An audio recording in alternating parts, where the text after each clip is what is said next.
Learning के बारे में अमेरिका के फाउंडिंग फादर बेंजामिन फ्रैंकलिन बोलते हैं कि अगर मेरे को बताओगे तो मैं भूल जाऊंगा, अगर मेरे को सिखाओगे तो मैं शायद याद रखूंगा, लेकिन अगर मुझे शामिल करोगे तो मैं सीख जाऊंगा। यानी अगर आप एक चीज को लर्न करना चाहते हो तो जरूरी है कि आप उसके साथ एक मीनिंगफुल वे में इन्वॉल्व हो जाओ। अगर आप उस इन्फॉर्मेशन को अच्छे से समझते हो सिर्फ तभी आपको वो याद रहेगी, वरना आप उसको भूल जाओगे। अपनी book remember everything you want and manage the rest में ऑथर हेलमट डी सैक्स लिखते हैं कि हमारे दिमाग में मेमोरी स्टोर होने के 3 स्टेजेस होते हैं। पहला सेंसरी मेमोरी, दूसरा शॉर्ट टर्म मेमोरी और तीसरा लॉन्ग टर्म मेमोरी। जब भी आप किसी मटेरियल को पढ़ते या सुनते हो तो वो चीज पहले सेंसरी मेमोरी में जाती है। जब आप किसी चीज को पैसिवली बार बार पढ़ते हो तो वो आपकी शॉर्ट टर्म मेमोरी में जाती है, लेकिन कुछ टाइम बाद वो इन्फॉर्मेशन गुम हो जाती है और आपने जो याद करा था आप वो भूल जाते हो। वहीं अगर आप एक चीज को समझते हो और उसके साथ शामिल हो जाते हो तो वो चीज आपकी लॉन्ग टर्म मेमोरी में स्टोर हो जाती है। तो जब भी हम अपने एग्जाम्स की तैयारी कर रहे होते हैं या किसी चीज को अच्छे से सीखना और समझना चाहते हैं, तब हमारी कोशिश ये होनी चाहिए कि हम उस इन्फॉर्मेशन को अपनी लॉन्ग टर्म मेमोरी में स्टोर करें। लेकिन ज्यादातर स्टूडेंट्स में एक कॉमन स्टडी प्रैक्टिस होती है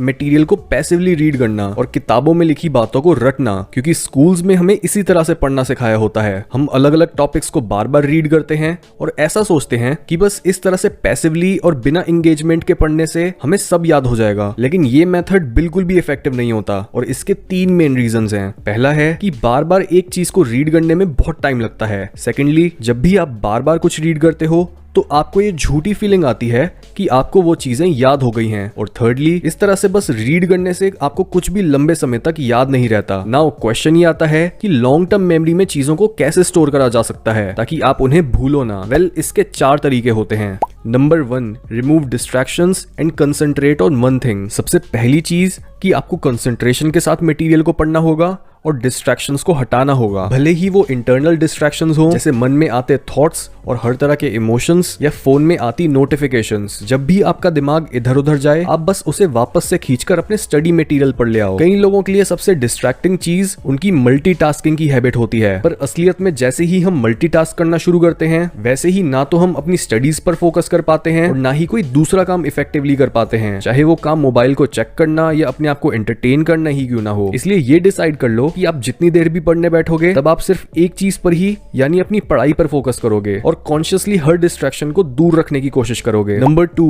अब जो भी आपने पढ़ा उसको दोबारा से याद करने की कोशिश करो। ऐसा करने के 2 बेनिफिट्स हैं। फर्स्टली, जब भी आप किसी पढ़ी हुई चीज को दोबारा याद करने की कोशिश करते हो आप समझ पाते हो कि आपको कितना याद है और कितना नहीं। और सेकेंडली, ऐसा करने से आपके दिमाग में उस इंफॉर्मेशन से जुड़े न्यूरल कनेक्शंस स्ट्रांग होने लग जाते हैं, जिससे आपको वो चीजें और अच्छे से याद रहती हैं। यहाँ तक कि आपने जो भी मटेरियल पढ़ा है आप उसे किसी और को समझा सकते हो। देखो कि आप कितने अच्छे से उन्हें समझा पा रहे हो, और अगर आप सामने वाले को ढंग से नहीं समझा पा रहे हो तो उसका मतलब वो कॉन्सेप्ट्स आपको खुद भी क्लियर नहीं है। इसके साथ ही एक और हेल्पफुल मेथड है कि आपने जो भी चीज पढ़ी है उसके अपने हाथों से नोट्स बनाना बिना स्टडी मटेरियल को देखे, क्योंकि जब भी आप किसी चीज को अपने हाथों से अपने वर्ड्स में लिखते हो तब आपका दिमाग उस इंफॉर्मेशन को ज्यादा अहमियत देता है, जिससे आप खुद भी उसे अच्छे से समझ पाते हो और वो चीज आपकी लॉन्ग टर्म मेमोरी का हिस्सा बन जाती है। नंबर 3, अपनी अटेंशन को देर तक बनाए रखो टाइम बॉक्सिंग की मदद से। कई बार हमारे पास इतनी इंफॉर्मेशन होती है कि हमें समझ ही नहीं आता कि हम उसको कैसे प्रोसेस करें। कई बार हमें कोई कॉन्सेप्ट समझ नहीं आता और ऐसे में हम एक ही जगह पर अटक जाते हैं। यहाँ हमें ये चीज ऑब्जर्व करने की जरूरत है कि जब हमें किसी चीज को पढ़ने में मजा आता है और वो कॉन्सेप्ट हमें समझ आ रहा होता है तब हमें पढ़ाई से ब्रेक लेने की जरूरत भी महसूस नहीं होती। लेकिन वहीं अगर हमारे आगे कोई मुश्किल कॉन्सेप्ट आ जाता है जो कि हमें बिल्कुल नहीं समझ आ रहा होता तब हमारा दिमाग इधर उधर घूमने लग जाता है, और अगर हम इस पॉइंट के बाद भी अपने आप को पढ़ने के लिए फोर्स करते रहते हैं तब हम पहले जितने प्रोडक्टिव नहीं रहते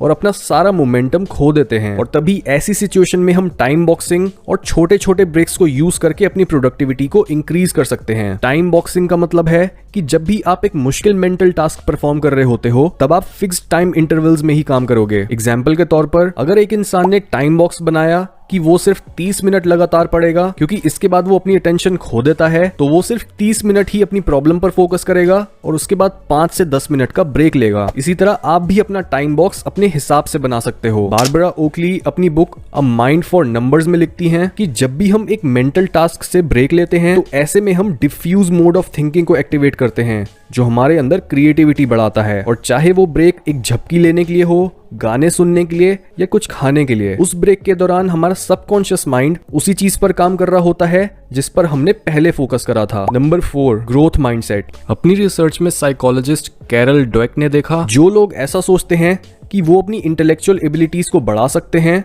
वो एक्चुअल में बेटर परफॉर्म करते हैं उन लोगों के कंपैरिजन में जिन्हें लगता है कि वो सब्जेक्ट उनके लिए नहीं है या फिर वो उसे कभी नहीं सीख पाएंगे। इवन जो लोग परफॉर्मेंस या मार्क्स के पीछे नहीं भागते बल्कि सिर्फ कुछ सीखना चाहते हैं, वो उन लोगों से बेटर करते हैं जो बस परफॉर्मेंस गोल्स रखते हैं और नंबर्स या मार्क्स का पीछा करते हैं।